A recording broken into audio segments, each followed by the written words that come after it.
Morning, Shri Swami Samarth. आज मस्त बनवलाय गरमागरम नाश्ता. संडे आहे तर गरमागरम नाश्ता व्हायलाच पाहिजे. सो पास्ता बनवलाय आणि नंतर आरूसोबत खेळायला सुरुवात केली आहे. मला नक्की सांगा की कोण असे भांडेकुंडे खेळायचे आणि आता आपल्या मुलांना आपण खेळताना बघतोय.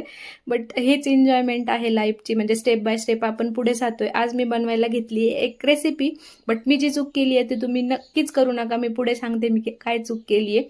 आणि मी आज बनवायला घेतलेत रसगुल्ले. त्याच्यासाठी साखर आणि पाणी कढईत टाकून घेतले आणि ह्या पाण्याला उकळी येईपर्यंत आपलं सेट झालेलं पनीर मस्त आपल्या हाताच्या ह्या भागाने छान मळून घ्यायचे, जोपर्यंत हे गोळे छान म्हणजे विदाऊट चिरा पडता बनत नाहीत तोपर्यंत. आणि ह्या उकळलेल्या पाण्यात ते टाकून घ्यायचेत आणि डबल साईज होईपर्यंत याला कुक करायचेत. बट माझ्याकडनं इथे चूक झाली, माझ्याकडनं ते ओव्हर कुक झालेत आणि मी थंड पाण्यात टाकायचे तर नॉर्मल टेम्परेचरच्या पाण्यात टाकले. सो त्यामुळे ते सेट नाही झालेत, पण टेस्ट ओके होती.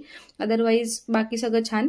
आणि मग नंतर आरूने संध्याकाळी मस्त अभ्यास करून दिवस संपवला. आता ती 0 0 आणि 1 1 काढतीये. सो बाय, तुमचा दिवस